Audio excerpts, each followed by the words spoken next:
প্রচণ্ড কনকনে শীতে যদি এই রকম গরম গরম নুডলস দিয়ে স্যুপ তৈরি করে খাওয়া যায় তাহলে কেমন হয় বলুন তো।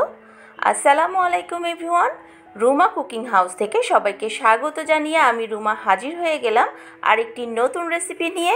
আশা করছি সবাই অনেক ভালো আছেন। হাতের কাছে সাধারণ সবজি দিয়ে যে কোনো ধরনের নুডলস দিয়েই খুব তাড়াতাড়িভাবে এই মজাদার নুডলসটি তৈরি করে ফেলা যায়। তো চলুন আমি কিভাবে রান্না করি এই স্যুপ নুডলস সেটাই আজকে আমি আপনাদের সাথে শেয়ার করব।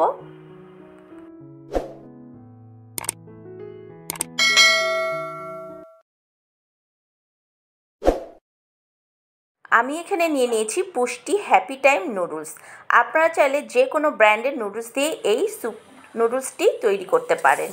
তো আমি এখানে 3 টেবিল চামচের মতো সয়াবিন তেল নিয়ে নিয়েছি আর 1 টেবিল চামচের মতো আদা কুচি নিয়েছি। এই আদা কুচিটা খুব ভালোভাবে তেলের মধ্যে লাল করে ভেজে নিতে হবে। এই তো তেলের মধ্যে ভাজা হয়ে গেল। এখন আমি 3 টেবিল চামচের মতো এখানে চিকেন দিয়ে দিচ্ছি। চিকেনগুলো একদম কুচি কুচি করে কেটে নিয়েছি। আপনারা চাইলে এখানে কম বেশি করেও চিকেনটা দিতে পারেন।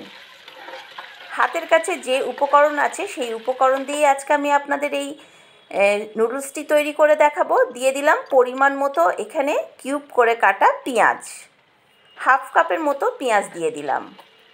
এই পেঁয়াজগুলো একটু নরম করে ভেজে নিচ্ছি। এখন দিয়ে দিচ্ছি এখানে কিউব করে কাটা আলু।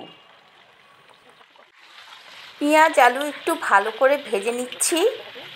এখন দিয়ে দিচ্ছি এর মধ্যে স্বাদ অনুযায়ী লবণ, দিয়ে দিচ্ছি হাফ চা চামচ সাদা গোলমরিচের গুঁড়া, দিয়ে আরেকটু নাড়াচাড়া দিয়ে নিচ্ছি। আর দিয়ে দিচ্ছি এখানে 1 চা চামচের মতো চিলি ফ্লেক্স। এই চিলি ফ্লেক্সটা অবশ্যই দেবেন। এই চিলি ফ্লেক্সটা দিলে এই স্যুপ নুডলসের স্বাদ অনেক গুণ বেড়ে যায়।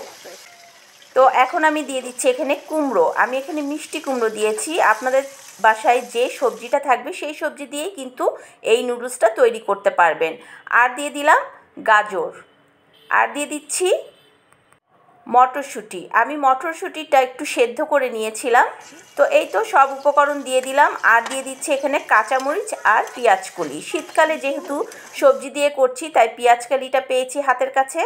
আর দিয়ে দিচ্ছি আমি যে নুডলসগুলো রান্না করব তার ভেতরে যে মশলা ছিল সেখান থেকে 2 প্যাকেট মশলা আমি এখানে দিয়ে দিচ্ছি।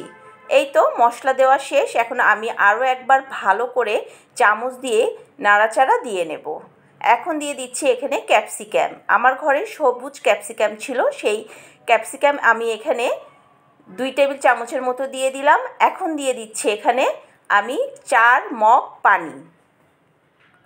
যেহেতু এটা স্যুপের মতো করে নুডলসটা রান্না করব তাই পানির পরিমাণটা আমি বেশি করেই দিয়ে দিলাম, লাগলে আরও দিতে হবে। এই তো সবজিগুলো বেশ 5 মিনিট ধরে আমি এইভাবে ফুটিয়ে নিয়েছি। এখন আমি এর মধ্যে দিয়ে দেব একটি ডিম। আমি খুব ভালোভাবে ফাটিয়ে নিয়েছি। এই ডিমটা এখন এইভাবে দিয়ে আমি একটা চামচ দিয়ে খুব ভালোভাবে নেড়েচেড়ে নেব।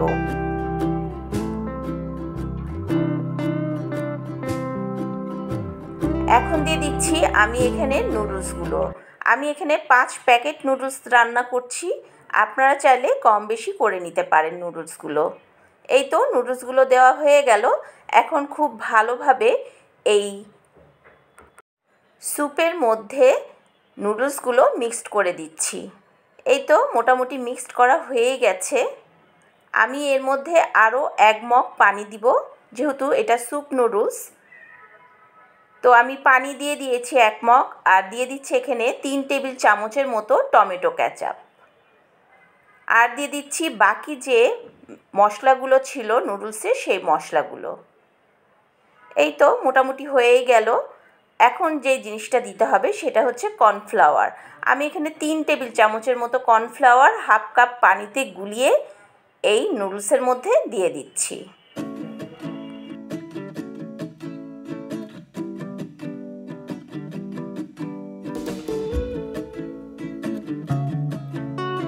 এখন খুব ভালো করে নাড়াচাড়া দিয়ে এই নুডলসটা ফুটিয়ে নিতে হবে। এই তো নুডলসটা তৈরি। আপনারা যদি আরও বেশি স্যুপ রাখতে চান নুডলসের মধ্যে তাহলে আরও বেশি পরিমাণে পানি দিতে পারেন। তো এই তো তৈরি হয়ে গেল আমাদের স্যুপ নুডলস। এখন আমি পরিবেশন করে দেখাচ্ছি। শীতের সকালে কিংবা বিকেলে এরকম গরম গরম নুডলস খেতে কার না ভালো লাগে। তো তৈরি হয়ে গেল গরম গরম সুপি নুডলস। আপনারা চাইলে খুব সহজেই সাধারণ সবজি দিয়েই তৈরি করতে পারেন এরকম মজাদার নুডলস। আমার এই রেসিপিটি যদি ভালো লেগে থাকে তাহলে ফ্যামিলি অ্যান্ড ফ্রেন্ডসদের মাঝে শেয়ার করতে পারেন আর সাবস্ক্রাইব করতে একদম ভুলবেন না। রেসিপিটি কেমন লাগলো তা অবশ্যই জানাবেন। আজকের মতো বিদায় নিচ্ছি। আগামী দিনের নতুন রেসিপি দেখার আমন্ত্রণ জানাচ্ছি সবাইকে। অনেক ভালো থাকবেন, সুস্থ থাকবেন। আসসালামু আলাইকুম, আল্লাহ হাফেজ।